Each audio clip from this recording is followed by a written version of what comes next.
मन में राम नहीं बसता, उनके मन में रावण बसता है।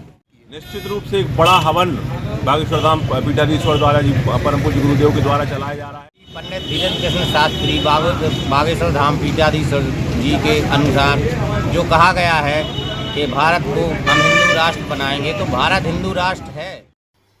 आजकल सनातन धर्म की चर्चा जोरों पर है। इसके साथ ही हिंदू राष्ट्र का मुद्दा भी जोर शोर से उठाया जा रहा है और इस मुद्दे को एक बार फिर हवा दी है। देश विदेश में मशहूर बुंदेलखंड के प्रसिद्ध संत धीरेन्द्र शास्त्री ने हिंदू राष्ट्र के पैरोकार बनकर धीरेन्द्र शास्त्री जब राष्ट्रीय फलक पर मशहूर हुए तो उनके साथ मानो समर्थकों का हुजूम भी बढ़ता जा रहा है। वैसे स्वयं बागेश्वर धाम महाराज धीरेन्द्र शास्त्री ने सनातन की बात तो की और लगातार हिंदू राष्ट्र के सपने को भी साकार करने की बात कर रहे हैं और पहचान दिलाने के लिए जोर शोर से आवाज उठा रहे हैं। लेकिन हिंदू राष्ट्र का शंखनाद तो उन्होंने कर ही दिया है और अब छतरपुर जिले से होकर यह आवाज दूर दूर तक भी पहुंचने लगी है। बागेश्वर धाम के हिंदू राष्ट्र की परिकल्पना के साथ ही छतरपुर शहर में इस अभियान को और धार देने के लिए हिंदू नववर्ष भी पूरे धूमधाम से मनाया गया। पाश्चात्य सभ्यता के चलते 1 जनवरी को नया साल खासतौर पर सभी मनाते हैं, लेकिन चैत्र नवरात्र के साथ ही हिंदू नववर्ष का आगाज होता है और छतरपुर के युवाओं ने हिंदू नववर्ष को पूरी भव्यता के साथ मनाया है। हवन पूजन अनुष्ठान के साथ ही प्रसाद वितरण कर हिंदू नववर्ष में हिंदू राष्ट्र का सपना पूरा हो, इसके लिए हिंदू संगठन एकजुट नजर आए। बागेश्वर धाम सरकार के हिंदू राष्ट्र के संकल्प को आगे बढ़ाने के लिए ही छतरपुर जिले के युवाओं ने हिंदू नववर्ष को मनाकर इस अभियान को गति देने की कोशिश की है। बड़े पैमाने पर जुटे हिंदू संगठनों के कार्यकर्ताओं, हिंदू हित की बात करने वाले राजनीतिक दलों, हिंदू राष्ट्र के अन्य पैरोकारों और बागेश्वर धाम सरकार के हिंदू राष्ट्र के संकल्प के समर्थकों के बीच हिंदू नववर्ष का छतरपुर में आयोजन स्पष्ट करता है कि बागेश्वर धाम सरकार ने हिंदू राष्ट्र का जो बिगुल फूंका है, सत्य सनातन धर्म और हिंदू आस्था और जीवंत बनाए रखने के लिए हिंदू नववर्ष मनाने का संकल्प इस बार छतरपुर के युवाओं ने भी लिया है। इससे हिंदू राष्ट्र का स्वप्न और अधिक मजबूत होगा और हिंदू युवा असल में नववर्ष की पहचान कर पाएंगे। छतरपुर शहर से उठी ये लहर पूरे देश के लिए मिसाल से कम नहीं है।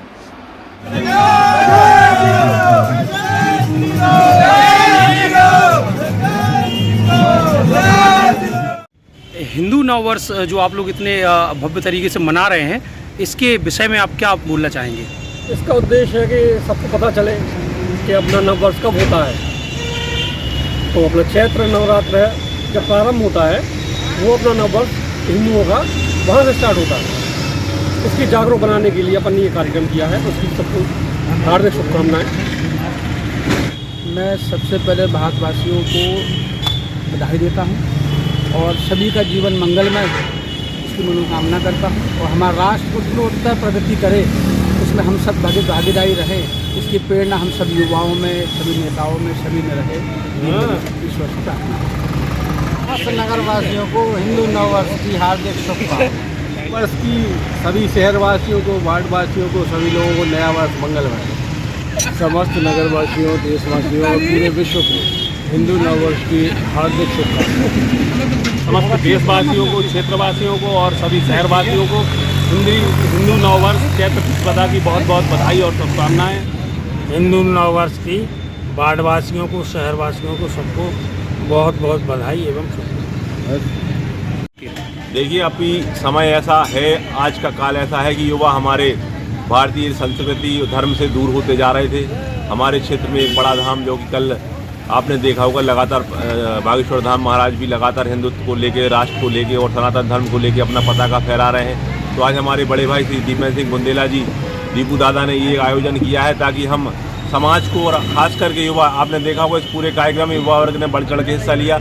युवाओं को कैसे हम ये वर्ष प्रतिपदा जो कि हमारा सनातन धर्म का वर्ष अपन शुभारंभ मानते हैं, जिसमें ब्रह्मा ने इस पूरे ब्रह्मांड की रचना की थी और अन्य विक्रम संबंध भी आज के दिन से प्रारंभ होता है। इसी को कैसे लोगों तक पहुँचे, कैसे युवाओं तक पहुँचे, इस लक्ष्य को लेकर ये पूरा कार्यक्रम यहाँ बिजावरना के विवेकानंद जी की मूर्ति के पीछे आयोजित किया गया था, जिसमें पूजा पाठ के साथ प्रसाद वितरण आज लगभग दिन भर से चल रहा है। ताकि लोगों को ये उत्सुकता हो कि ये कार्यक्रम क्यों हो रहा है, इसकी वजह क्या है। तो नववर्ष तो प्रारंभ हो रहा है, नवदुर्गा ही प्रारंभ हो रही है, इसी को लेकर ये पूरा कार्यक्रम आयोजित किया गया था यहाँ पर। आपने बागेश्वर धाम के गुरुजी की बात बोली, तो क्या हम ये माने कि जैसे बागेश्वर धाम के गुरुजी हर मंच से हिंदू राष्ट्र की कल्पना और हिंदू राष्ट्र का विचार रखते हैं, तो ये माने कि ये चिंगारी उनके गृह जिले से उसी की ये चिंगारी शुरुआत है उसकी? निश्चित रूप से एक बड़ा हवन बागेश्वर धाम पीठाधीश्वर द्वारा जी परम पूज्य गुरुदेव के द्वारा चलाया जा रहा है भारतवर्ष में। और अगर उनके जिस जिले को उनने सब कुछ दिया, नाम दिया, रोजगार दिया यहाँ के युवाओं को, और एक संस्कृति के रूप में, धर्म के रूप में एक बड़ा पीठ हमारे यहाँ निर्मित हुआ है,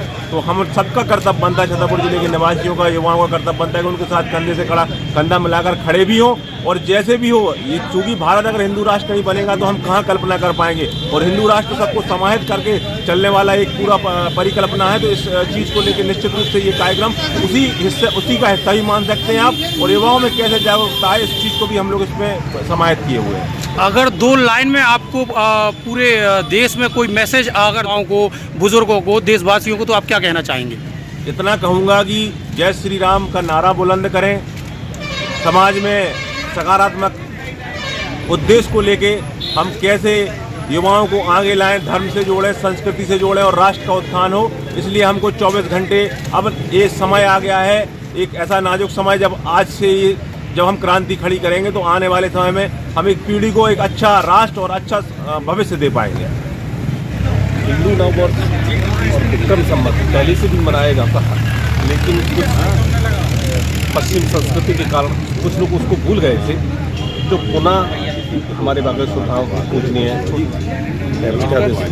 ने झंडा उठाया है नववर्ष के लिए, और हमारा संघ परिवार पहले से ही हिंदू नववर्ष के लिए जागरूक करता रहा है। और आज जो विचारधारा चल रही है, आज संस्कृति और जो विरासत हिंदुस्तान की है, भारतवर्ष की, आपने देखा होगा अपना भारतवर्ष वहाँ तक इंडोनेशिया तक, बाली तक था, अखंड भारत था।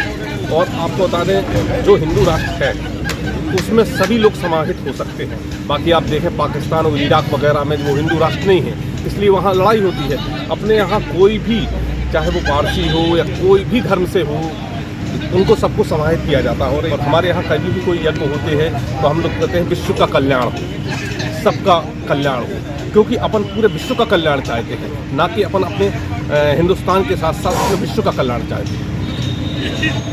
जो जैसे अपन नववर्ष मनाते हैं, एक कैलेंडर जो होती है पश्चिमी संस्कृति के साथ, जब वो 1 जनवरी आती है तो ना तो ऋतु परिवर्तन होता है, ना कोई चीज़ों का परिवर्तन होता है। लगता ही नहीं कि आप नए वर्ष में प्रवेश कर रहे हैं। जैसे हिंदू नववर्ष जब आती है तो ये बस विक्रम संवत 2080 ये चल रहा है, आप देखिए सब चीज़ें चेंज हो रही हैं, ऋतु चेंज हो रही है, अभी फसल आ रही है सबके, तो काफ़ी चीज़ें चेंज होती हैं। ये समझना चाहिए संस्कृति का अंतर। और इसी संस्कृति के आधार पे जब अपन सोने की चिड़िया कहलाते थे, और वही संस्कृति आप पुनः उत्थान हो रहा है, और ऐसे ही उत्थान होता रहा तो निकट भविष्य में ये अपना हिंदुस्तान, हिंदू राष्ट्र, ये विश्व गुरु बनने की स्थिति में पहुंच जाएगा। और निश्चित तौर पे ही जल्दी जो अपनी संस्कृति पे आदमी अब जाने लगा है, निश्चित तौर पे भारत पुनः एक बार विश्व गुरु बनेगा। इसी के साथ हम समस्त क्षेत्रवासियों को, अपने राष्ट्र को हिंदू नववर्ष विक्रम संवत की हार्दिक शुभकामनाएं देते हैं। मैं राहुल चौबे सभी भारतवासियों को हिंदू नववर्ष की बहुत बहुत शुभकामनाएं देना चाहता हूं। और साथ ही मैं सभी देशवासियों को यह कहना चाहूँगा कि मेरा भारत देश हिंदू राष्ट्र है, जबकि इसको हिंदू राष्ट्र घोषित होना चाहिए, जिसके लिए हम छतरपुर वासियों ने एक छोटी सी शुरुआत की है। हमारा मानना है श्री पंडित धीरेन्द्र कृष्ण शास्त्री बागेश्वर धाम पीठाधीश्वर जी के अनुसार जो कहा गया है कि भारत को हम हिंदू राष्ट्र बनाएंगे, तो भारत हिंदू राष्ट्र है। और मैं चाहता हूँ कि भारत देश बहुत जल्द से जल्द हिंदू राष्ट्र घोषित हो जाए। जय श्री राम। मैं सबसे पहले अपने नगरवासियों को, देशवासियों को, प्रदेशवासियों को, शहर के सभी मेरे भाई बंधु, वरिष्ठ जन हैं, मेरे माता पिता हैं, भाई बहन हैं, मैं सबको हिंदू नववर्ष की ढेर सारी शुभकामनाएँ देना चाहती हूँ, और रामनवमी की भी ढेर सारी शुभकामनाएँ और बधाई देती हूँ। और ये कहना चाहती हूँ कि जिनके मन में राम नहीं बसता उनके मन में रावण बसता है, इसलिए राम नाम लीजिए।